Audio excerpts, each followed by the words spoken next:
E aí pessoal assistindo isso, tudo bom? No vídeo de hoje eu vou finalmente falar sobre um dos meus assuntos preferidos da Roda do Tempo, as profecias que a gente tem na série. Existem vários tipos de profecias da Roda do Tempo. A habilidade de Fortel, que é a previsão das Aes Sedais, as visões da Min, sonhos proféticos do Perrin, da Egwene, das sábias Aiel, profecias de cada povo diferente, o ciclo de Caraeton, o ciclo Essanik dos Seachans, as profecias de Endai, do povo do mar, são de vários tipos diferentes. Então, antes de começar a falar das profecias, eu preciso dizer algumas coisas sobre como vai funcionar esse vídeo. A primeira delas é que eu vou colocar o texto da profecia em inglês aqui do lado na tela e vou falar uma tradução dela. Por que isso? Porque o texto em inglês é o texto original que tem o sentido que o Robert Jordan queria passar. Às vezes, quando a gente faz uma tradução, principalmente de um assunto como uma profecia, acaba perdendo o significado ou deixando de passar o significado que o autor queria passar. Por exemplo, no livro 1 nós temos uma visão da Min sobre a coroa quebrada ao redor da cabeça do Perrin. E no livro 6 nós temos a confirmação desse significado. Só que no livro 6 usaram a tradução coroa partida para Broken Crown.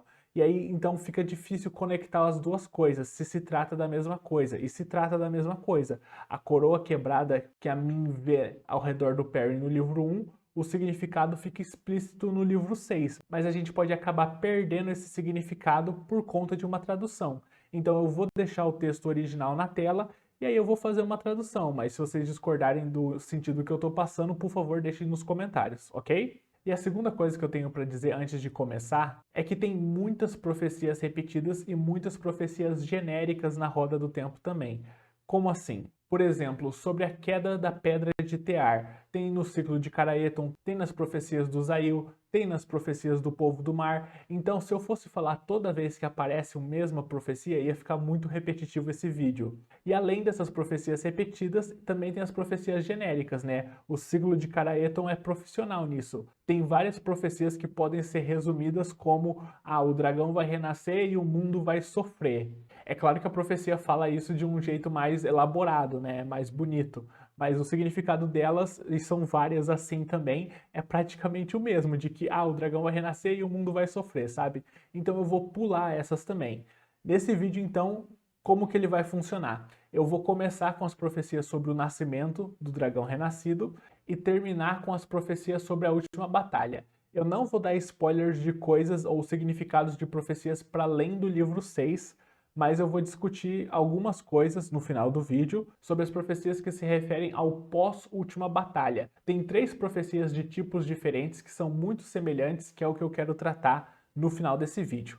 Então, no meio, eu vou tratar profecias por tema. A profecia dos Aiel, profecia da sombra, as visões da Min, etc e tal. E aí eu vou selecionar de cada tipo as que eu acho mais interessante para a gente poder discutir, as que não são muito óbvias, né? Porque não faz sentido também discutir uma profecia ou uma visão da Min que seja óbvio o significado, certo? Então eu vou tratar nesse vídeo das que eu acho mais interessante e das que o significado fica aberto à discussão, beleza? Vamos começar então. Sobre o nascimento do dragão renascido, eu selecionei 5 profecias de 3 tipos diferentes que tratam do nascimento do dragão renascido. A primeira delas é uma profecia Aiel, que está no capítulo 39 do terceiro livro, O Dragão Renascido, que diz o seguinte: ele irá nos liderar para fora da terra da Trindade. A profecia diz que ele irá nascer de uma Pardareismai, sangue do nosso sangue misturado com sangue antigo e criado pelo sangue ancestral que não o nosso. Além dessa, nós temos 2 previsões de Aes Sedai, uma no capítulo 1 da Ascensão da Sombra, o quarto livro, que fala: a primeira coisa que Elaida tinha previsto quando ainda era uma seita é que a linhagem real de Andor será a chave para derrotar o Tenebroso na última batalha. E aí a outra profecia também na Ascensão da Sombra, no capítulo 34, fala: uma Aes Sedai chamada Gitara Moroso, que tinha o dom da profecia, contou a ela que desastre aconteceria com a terra e com o povo dela, talvez com o mundo, a não ser que ela se juntasse às donzelas da lança, sem dizer a ninguém de onde ela tinha visto. Ela deveria se tornar uma donzela e não poderia retornar à terra dela até que as donzelas tivessem ido a Tar Valon. E aí no ciclo de Caraeton, a Grande Caçada, capítulo 8, nós temos que o ciclo de Caraeton fala que o dragão renascerá nas encostas do Monte do Dragão, no lugar onde ele morreu durante a ruptura do mundo. E também no capítulo 8, ele será do sangue ancestral, mas criado pelo sangue antigo. E aí no terceiro livro, o dragão renascido, no capítulo 39 também, nas encostas do Monte do Dragão ele deverá nascer, filho de uma donzela que não é casada com nenhum homem. Beleza? Então, por que eu selecionei essas 5 profecias? Porque elas tratam do mesmo tema do nascimento do dragão e falam sobre a ancestralidade do Rand, né? Para poder, ao mesmo tempo que eu falo dos significados dela, contar a história do nascimento do Rand. Começando então pela previsão da Gitar amoroso, né? A Tigraine Mantear era filha herdeira de Andor e foi para ela que a Gitar amoroso falou que desastre aconteceria no mundo a não ser que ela se juntasse às donzelas da lança. E aí ela faz isso, ela foge de Andor, atravessa o deserto Aiel, se junta às donzelas da lança e lá no deserto ela conhece o Janduin, que é líder de um dos clãs do Aiel. Eles começam a ficar juntos, etc e tal, e aí o rei Laman de Cairhien corta a árvore que os Aiel tinham dado de presente para ele, causando a Guerra dos Aiel. O Janduin, ele convence outros 3 clãs, né? Eu acho que foram 4 que participaram da Guerra dos Aiel. E aí 4 clãs cruzam a espinha do mundo para poder perseguir e matar o rei Laman de Cairhien. E eles ficam perseguindo ele até a Batalha de Tar Valon, onde o Laman morre. E é durante a Batalha de Tar Valon que a Tigraine Mantear, que quando se juntou às donzelas da lança assumiu o nome de Shael, ela dá luz ao Rand nas encostas do Monte do Dragão. Então, o significado de todas essas profecias é essa história que eu estou contando para vocês. As profecias falam que ele vai ser filho de uma Fardaes mais, uma donzela da lança. Feito, a Shael. Sangue do nosso sangue, mas misturado com sangue antigo. Ou seja, sangue dos Aiel misturado com sangue antigo. O Janduin era Aiel e a Tigraine Mantear de Andor, mas criado pelo sangue ancestral que não o nosso, criado pelo Ten Autor de Manetheren. A primeira coisa que Elaida tinha previsto é que a linhagem real de Andor seria a chave para ganhar a última batalha. É claro, a linhagem real de Andor antes da Morgase assumir a coroa, ou seja, a linhagem da Tigraine. O Rand é filho da Tigraine. Então ele é da linhagem real de Andor, né? E ele é a chave para ganhar a última batalha, ele é o dragão renascido. Aí a profecia da Gitar Amoroso, que previu isso e desencadeou todos esses acontecimentos, né? Ela que enviou a Tigraine para o deserto e fez tudo isso acontecer. E aí o ciclo de Caraeton, que fala que ele nasceu nas encostas do Monte do Dragão, né? Ou seja, durante a Batalha dos Aiel, ali em Tar Valon, perto da encosta do Monte do Dragão. Do sangue ancestral, mas criado pelo sangue antigo, de novo, Aiel e Manetheren. E nascido nas encostas do Monte do Dragão, de uma donzela que não é casada com nenhum homem. De novo, Shael Tigraine Mantear, que era uma donzela da lança que não era casada com ninguém, certo? Terminamos de falar então do nascimento do Rand. Vamos falar então sobre as profecias dos eventos da vida dele. A primeira que eu quero falar é a profecia das trevas, que está no capítulo 7 da Grande Caçada. São várias estrofes, então eu vou falar cada uma delas e aí o significado delas. Vamos lá então. Filha da noite, ela caminha novamente. A guerra antiga, ela ainda luta. Um novo amante ela procura, que irá servi-la e morrer, e continuará a servir. Quem irá resistir a ela? As muralhas brilhantes se ajoelharão, sangue chama sangue, blá blá blá blá blá blá. Essa primeira estrofe, então, tendo lido o segundo livro, é bem na cara que ela se refere a Lanfear, né? O próprio nome dela significa filha da noite. Ela caminha novamente, ou seja, ela foi solta da prisão do Tenebroso onde ela estava presa. A guerra antiga ela ainda luta, a guerra da sombra, né? Ela procura um novo amante, porque o amante antigo dela durante a Era das Lendas era o Luthien Telamon, o dragão. E ela procura um novo. No próprio livro 2, ela persegue o Rand bastante, né? E as muralhas brilhantes se ajoelharão. As muralhas brilhantes é o nome das muralhas de Tar Valon, né? Como eu falei, esse vídeo não vai conter spoilers para além do livro 6. Então, se tiver alguma coisa para além do livro 6, eu não vou falar o significado, certo? Vamos lá então. O homem que canaliza está sozinho. Ele entrega seus amigos para sacrifício. 2 estradas diante dele. Uma que leva à morte além da morte e uma que leva à vida eterna. Qual ele irá escolher? Qual ele irá escolher? Qual mão abriga, qual mão mata? O homem que canaliza provavelmente é o Randy, né? Eu vi outras interpretações dessa estrofe também, mas a mais aceita entre os fãs é que fala sobre o Randy, né? Entrega seus amigos como sacrifício, duas estradas diante dele, uma que leva à vida eterna e uma que leva à morte além da morte, né? Não posso falar muito sobre isso, mas a gente sabe as escolhas que o Randy tem que fazer ao longo da série, né? Bem difíceis, várias. Próxima estrofe, então, essa bem interessante. Luke chega às montanhas de Doom. Isan aguarda nas altas pastagens. A caçada começou, os cães da sombra perseguem e matam. Um viveu, outro morreu, mas ambos são. O tempo da mudança chegou.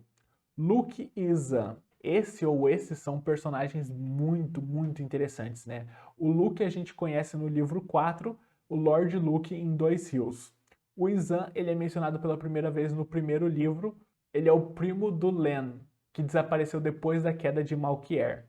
Então, Luke chegou às montanhas de Doom, Isan aguarda nas altas pastagens. Um viveu, outro morreu, mas ambos são.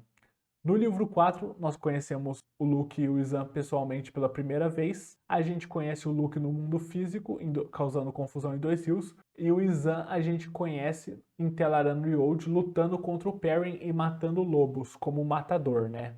O Slayer. E aí no final do livro 4, o Perrin acaba ferindo o Isan com uma flecha. E aí o Luke foge de Dois Rios com uma ferida de flecha. Qual que é a conexão dos dois? Um viveu, outro morreu, mas ambos são. Essa estrofe dá algumas dicas, mas é bem complicada a relação dos dois. E aí a última estrofe então. Os vigias aguardam na ponta de Tomã. A semente do martelo queima a antiga árvore. A morte irá semear, o verão queimar antes da vinda do grande Senhor. A morte irá colher, os corpos irão falhar antes da vinda do grande Senhor. De novo, a semente corrige antigos erros antes da vinda do grande Senhor. A primeira linha é bem simples, né? No próprio livro 2 ela é bem resolvida e eu acho que é de maneira bem explícita. Os vigias aguardam na ponta de Tomã. Quando o filho do Arthur Asa de Gavião cruzou o oceano e fundou o Império Seachan, antes disso, ele deixou pessoas para esperar o retorno dele na ponta de Tomã. Essas pessoas são os vigias, para esperar o retorno dele, né? Então, os vigias aguardam na ponta de Tomã, esperando o retorno, então, do filho do Arthur Asa de Gavião, dos descendentes dele, do Seachan. A semente do martelo queima a árvore antiga. Essa eu vi duas interpretações diferentes. A que eu acho que é a mais correta é provavelmente que Martelo era o nome do Lutair Paendrague, que era o filho do Arthur Asa de Gavião, que cruzou o oceano e fundou o Império do Seachan, certo? Então a semente do martelo são os descendentes dele, para manter a estrofe na mesma temática dos Seachans, que eu acho que é a interpretação correta. E aí a semente do martelo queima a árvore antiga, a bandeira, o símbolo de Tarabon é a vendesora, que é a árvore da vida, né? Que é a árvore antiga. Então, a semente do martelo queima a árvore antiga significa os descendentes do filho do Arthur Asa de Gavião, o Seachan, causando guerra em Tarabon. Essa é a interpretação que eu acho correta, que mantém a mesma temática da estrofe, certo? Outra interpretação que eu vi é que o martelo seria Luster em Telamon e o Randy a semente do martelo. E aí queima a árvore antiga seria bem literal mesmo na batalha dele com Asmodean no quarto livro, que ele queima fisicamente a vendessora, certo? E aí, de novo, a semente corrige antigos erros antes da vinda do grande senhor. Essa parte eu tenho algumas hipóteses do que pode significar, mas eu não posso falar ainda porque elas só acontecem depois do livro 6, certo? Mas então terminamos a Profecia das Trevas. As próximas duas também são numa mesma temática. Uma do povo do mar, os Ata'amieri, né? As profecias deles são as Jendai, e outra do ciclo de Caraeton. A profecia Jendai, então, é essa daqui, na Ascensão da Sombra, no capítulo 19. A Torre Branca irá se quebrar diante do nome dele. As Aes Sedai se ajoelharão e lavarão o pé dele e o secarão com os cabelos delas. E aí no ciclo de Caraeton nós temos no Senhor do Caos, no capítulo 27 e no épílogo, a torre imaculada se quebra e se ajoelha diante do símbolo esquecido. Os mares rugem e nuvens de tempestade se juntam sem serem vistas. Além do horizonte, fogos escondidos queimam e uma serpente se aninha no seio. O que era exaltado é descartado. O que era descartado é elevado. A ordem queima para abrir caminho para ele. Então, o que eu tô falando é da primeira linha, né? A Torre Imaculada quebra e se ajoelha diante do símbolo esquecido. Bem semelhante à profecia Jendai, a Torre Branca será quebrada pelo nome dele. É o que acontece, né? Por conta da vinda do dragão, a Silwan é deposta no quarto livro, a Elaida é elevada a Mirlin, e aí eles têm uma divisão, um racha na Torre Branca entre as legalistas que apoiam a Elaida e as rebeldes que vão se reunir em Salidar, então, começam a montar uma torre paralela rebelde em Salidar a partir do livro 5 e do livro 6. E aí essa parte na Jendai sobre se ajoelhar e lavar os pés dele e secar com os cabelos, eu acho que é tipo servir a ele, né? É tipo uma metáfora, que é tipo um ritual do povo do mar, né? Da Senhora dos Navios, coisas assim. Então eu acho que é uma metáfora para servir ao dragão, que é o que acontece no final do livro 6, justamente. Que elas se ajoelham e prometem servir, obedecer a ele, certo? E no Caraeton fala que elas se ajoelham diante do símbolo antigo, justamente o que acontece também no final do livro 6, depois da Batalha dos Poços de Dumais, elas são obrigadas a se ajoelhar e prestar juramento a ele, diante do símbolo antigo das Aes Sedais, ok? E além dessa, eu separei também mais outras profecias do ciclo de Caraeton. A próxima que eu vou falar está no capítulo 22 da Grande Caçada. E é a seguinte: 5 cavalgam adiante, 4 retornam. Acima dos vigias ele se proclamará, estandarte cruzando um céu de fogo. Essa profecia do ciclo de Caraeton se refere aos eventos do final do próprio livro 2, né, da Batalha de Falme. 5 cavalgam adiante, mas 4 retornam. A própria Verin, no final do livro 2, só deixa 5 pessoas irem para Falme, né? O Ingtar, o Húrin, o Rand, o Mat e o Perrin. E desses, o Ingtar acaba se revelando um amigo das trevas, mas mesmo assim ele morre para tentar proteger os outros 4. Então, 5 cavalgam adiante, mas só 4 retornam. Acima dos vigias ele se proclama.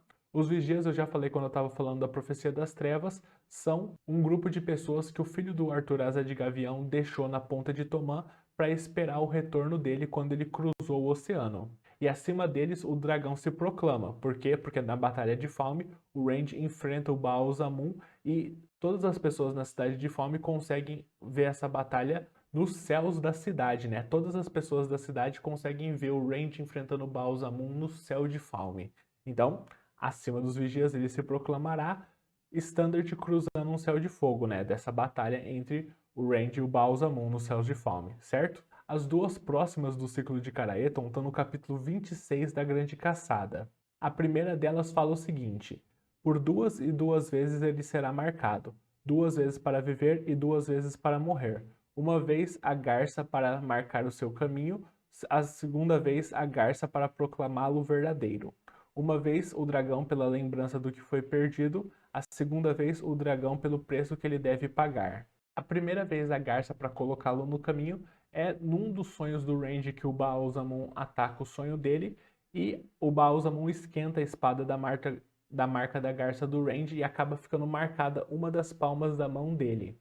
E aí, na Batalha de Falme, no final do livro 2, quando o Range finca a espada da marca da garça no Baal Zamun, de novo a espada esquenta e dessa vez marca as duas mãos dele, né? Ou seja, a segunda vez para proclamá-lo verdadeiro. Justamente quando ele se proclama o dragão renascido com o Standard nos céus de Falme e tudo mais. Uma vez o dragão pela lembrança do que foi perdido, é a tatuagem do dragão que ele recebe no braço no livro 4, quando ele atravessa as colunas de vidro em Ruidean, né? A lembrança do que foi perdido, a lembrança do Zail, que eles costumavam seguir o caminho da folha, etc. A segunda vez, o dragão pelo preço que ele deve pagar. Essa eu não posso falar ainda. Mas então essas são as vezes que ele foi marcado, né? Aí resta a questão saber 2 vezes para viver, 2 vezes para morrer. Quais dessas marcas representam viver e quais dessas marcas representam morrer, né? Também não dá para falar dessa ainda, né? E aí a outra profecia do capítulo 26 também. 2 vezes o dia nasce quando o sangue dele é derramado. Uma vez pelo luto, uma vez pelo nascimento. Vermelho no preto, o sangue do dragão mancha as pedras de Shaiol Ghul. No poço da perdição, o sangue dele libertará a humanidade da sombra. Essa não tem muito o que falar porque é bem do final dos livros mesmo, mas é uma profecia que se repete bastante ao longo dos livros, né? Do sangue dele libertar a humanidade nas sombras, o sangue dele nas rochas de Shaiol Ghul, coisas assim. Uma das visões que a Min tem também é de sangue numa rocha preta. Aí a outra que eu separei aqui é no capítulo 6 do Dragão Renascido.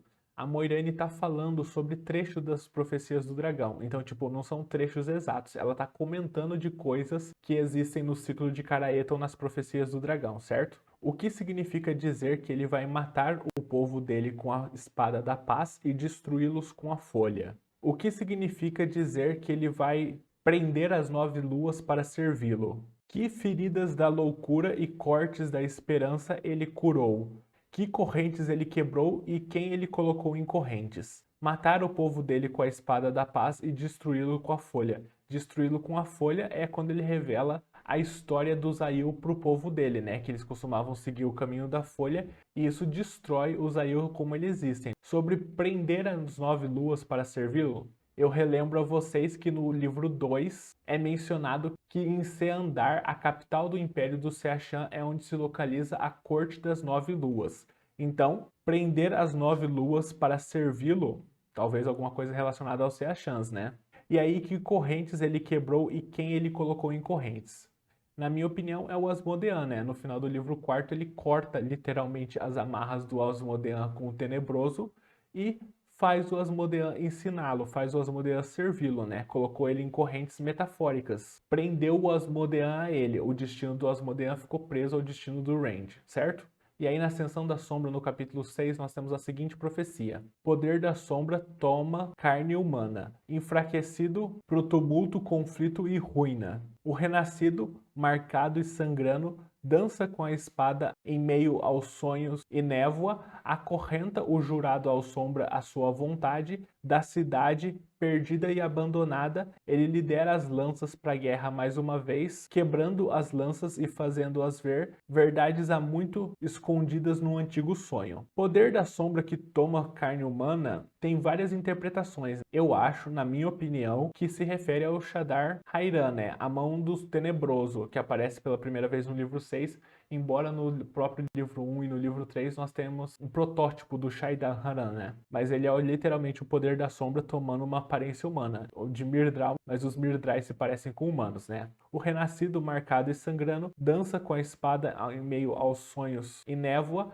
e acorrenta o jurado à sombra à sua vontade. Acabamos de falar disso. O renascido, marcado e sangrando é o Rand, né? Que foi marcado pelos dragões, luta com a espada em meio aos sonhos e acorrenta o Asmodean à vontade dele. Na batalha deles em Ruidean, certo? Da cidade perdida e esquecida, ou seja, Ruidean, ele lidera as lanças para a guerra mais uma vez, os Aiel. Ele quebra as lanças e faz elas verem uma verdade há muito escondida no antigo sonho. De novo, sobre a história dos Aiel, né? De seguir o caminho da folha, etc. E aí no capítulo 21 da Ascensão da Sombra, nós temos a seguinte profecia. No coração ele enfinca a espada, no coração para prender seus corações. Quem retirá-la irá seguir depois. Que mão pode segurar uma lâmina tão terrível? O próprio Rand, durante o livro 4, ele tenta cumprir essa profecia de maneira literal, né? Ele enfinca Kalandor na Pedra de Tear e fala que está fazendo isso para manter a lealdade dos Lordes de Tear. Até o momento no livro 6, Kalandor ainda continua na Pedra de Tear. Então não faz sentido eu falar de quem que vai retirar a espada, né?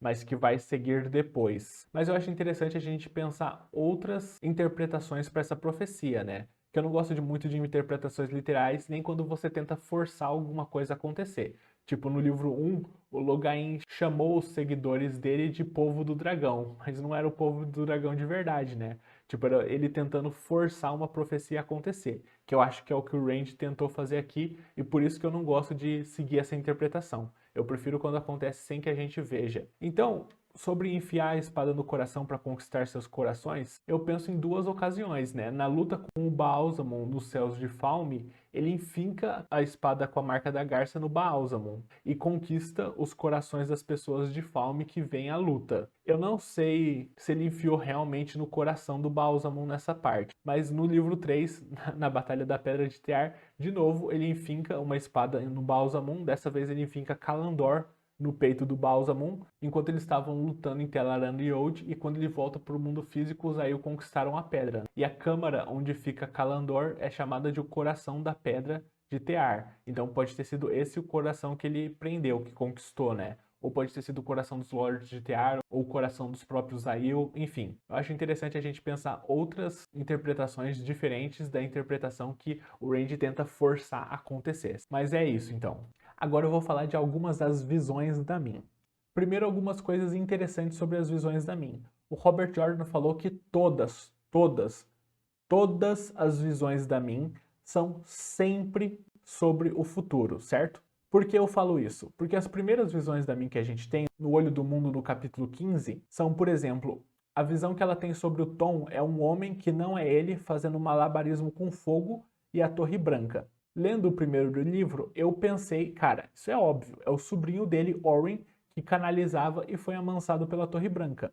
Mas as visões são sempre sobre o futuro. Então, não é sobre isso. A mesma coisa sobre a visão que a Min tem do Len. Ela vê 7 torres arruinadas acima da cabeça dele e um bebê segurando uma espada no berço.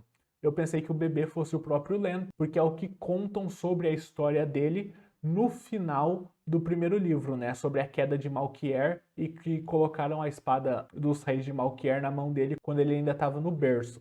Então achei que fosse sobre ele, mas as visões são sempre sobre o futuro. Então não é ele esse bebê, certo? Bem curioso, não posso falar sobre quem é, né? Porque ainda não aconteceu até o livro 6. Mas as 7 torres arruinadas, né, são as 7 torres de Malkier, que elas ainda estão no futuro do Len, certo? Para continuar então dos outros personagens, ainda no capítulo 15 do Olho do Mundo. Sobre o Perrin, a Min vê um lobo, uma coroa quebrada e árvores florescendo ao redor dele.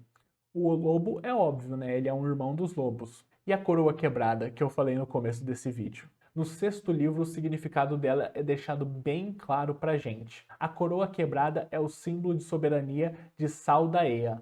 E a esposa do Perrin, que ele conhece no livro 3 e se casa com ela no livro 4, a Fail Basheri, é a terceira na linha de sucessão real de Saldaea. Nós temos a rainha Tenobia e depois o pai da Fail, o Davra Basheri, e aí depois dele a Fail. Então ela é a terceira na linha de sucessão da coroa de Saldaea. Ou seja, essa coroa quebrada significa Fail na vida do Perrin, eu acho, ou alguma coisa relacionada a Saldaea, não sei. Tem 2 pessoas ainda na frente da Fail na sucessão, certo? Esperar pra ver, vamos ver, né, o que vai acontecer nos livros mais pra frente, depois do livro 6. Sobre o Mat, a Min vê uma águia vermelha, um olho numa balança, uma adaga com rubi, uma trombeta e uns rostos sorrindo. A águia vermelha é bem óbvio também, é o símbolo de Manetheren, o sangue antigo é muito forte no Mat. Um olho numa balança, eu não posso falar ainda, mas eu vou destacar para vocês que a Egwene tem um sonho bem parecido. No Dragão Renascido, capítulo 37, a Egwene tem um sonho do Mat colocando o olho esquerdo dele numa balança, certo? Então a Min e a Egwene têm visões e sonhos parecidos da mesma coisa.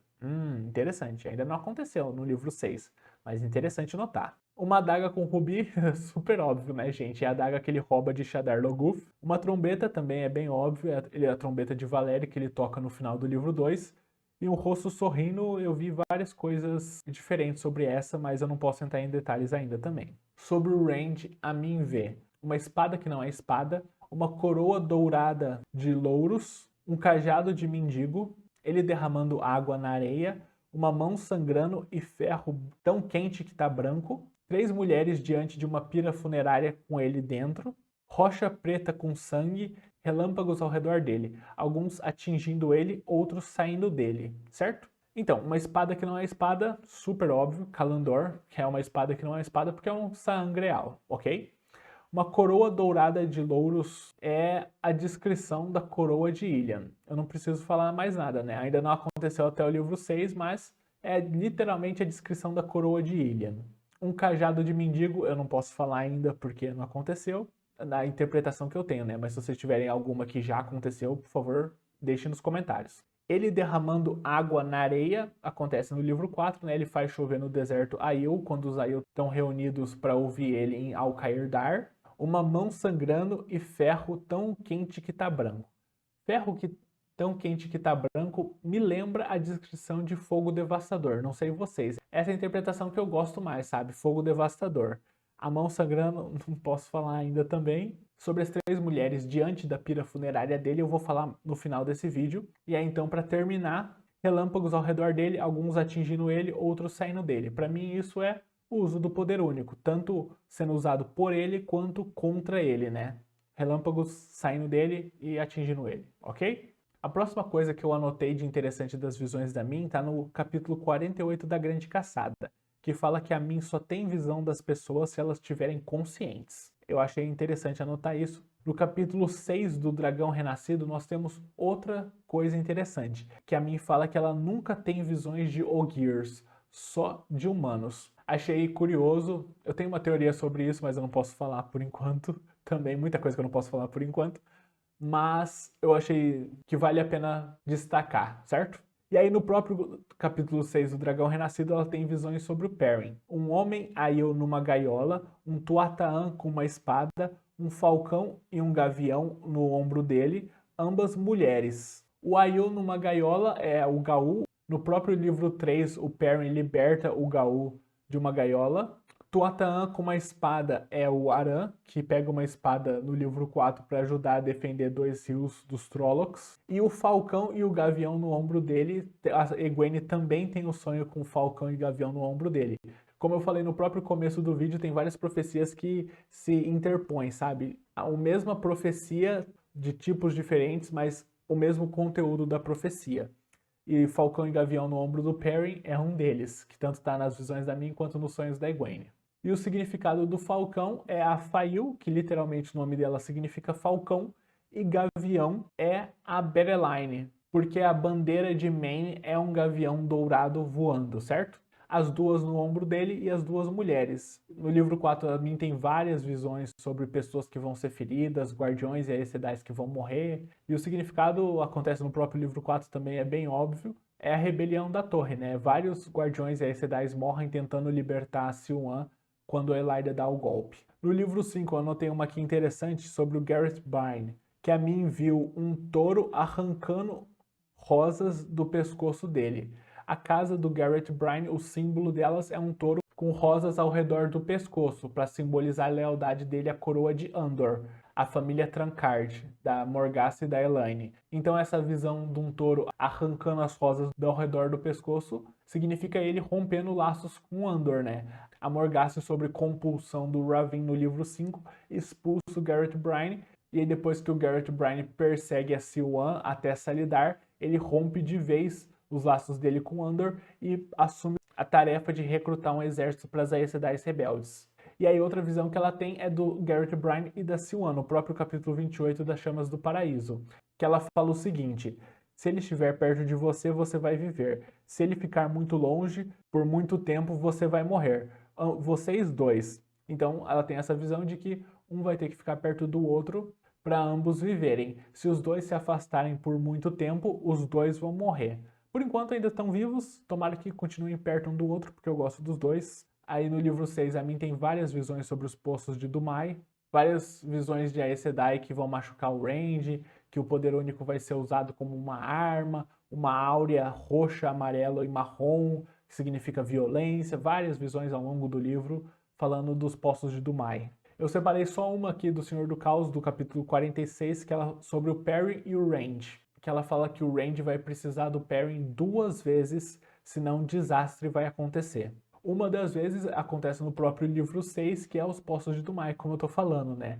O Perrin organiza um exército para ir resgatar o Range que tinha sido sequestrado pelas Aes Sedai da Torre Branca, certo? Sobre os sonhos da Egwene, eu separei só duas porque são muito textão os sonhos dela, sabe? Páginas do sonho dela descrevendo, então os textos são muito longos para traduzir e falar aqui. E o significado da maioria é bem na cara, sabe?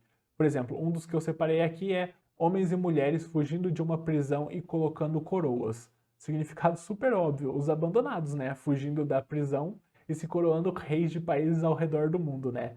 São várias assim dos sonhos da Egwene. A maioria não é muito complicado olhando para trás, sabe? Quando você lê até você fica, o que isso vai significar? E aí quando chega o evento você pode ter esquecido, mas quando você relê as profecias dos sonhos, você conecta diretamente, se você já tiver passado do ponto em que se concretizou o sonho, entendeu? E aí eu separei outra aqui que eu gosto bastante, muito, mas eu não posso falar por quê. Mas As Chamas do Paraíso, capítulo 15, ela tem um sonho do Mat jogando dados com sangue escorrendo no rosto dele, mas ela não consegue ver a ferida, porque ele tá com a aba do chapéu abaixada, tampando o rosto, então não consegue ver a ferida no rosto do Matt. Enquanto isso, o Tom enfia a mão dele no fogo para tirar do fogo uma joia azul, a mesma joia azul que a Moiraine usa na testa, certo? Eu gosto bastante desse sonho da Egwene. Os sonhos do Perrin é a mesma coisa. Quando a gente lê, a gente até fica, o que isso vai significar? Quando chega o evento, a gente pode até esquecer. Mas depois que a gente tiver passado do evento, se a gente olhar para trás e ler os sonhos deles, não são muito complicados. Por exemplo, no Dragão Renascido, capítulo 43, eles têm um sonho da Egwene, Nynaeve e Elaine olhando na direção de uma gaiola de metal, com a porta dessa gaiola levantada. E aí elas entram dentro dessa gaiola e a porta se fecha atrás delas. E aí uma mulher com tranças ri delas e outra mulher toda de branco ri da mulher que tá rindo. Super óbvio, no livro 3, a Egwene, Nynaeve e Elaine, mesmo sabendo da armadilha para elas entear, cai nessa armadilha. Pode ser um pouco difícil identificar a mulher de tranças, mas ela é a Liandrin e a mulher de branco é obviamente a Lanfear, certo? E aí, por último, nós temos os sonhos das sábias Aiel. Eu não vou falar de nenhum específico porque é a mesma coisa. Os sonhos são bem, no geral, simples. Então, eu vou falar só de um dos sonhos das sábias Aiel. Mas eu não vou falar dele separado. Eu vou concluir esse vídeo falando dele e mais de outras duas profecias. Como eu falei no começo desse vídeo, eu vou concluir ele falando de uma profecia que se repete 3 vezes sobre um evento depois da última batalha. Eu não vou dar spoiler, mas eu acho que o significado é bem explícito quando a gente vê 3 profecias de 3 tipos diferentes falando uma coisa muito parecida, certo? Quais são elas então? Primeiro, uma visão da Min que eu mencionei no capítulo 15 do Olho do Mundo. Ela tem uma visão do Rand que ela fala o seguinte: 3 mulheres de pé diante de uma pira funerária com você dentro dela. Aí no Senhor do Caos, no capítulo 14, nós temos uma previsão da Nicola, que é uma noviça da Torre de Salidar. O que a Nicola prevê? A espada do leão, a lança dedicada, ela que vê além.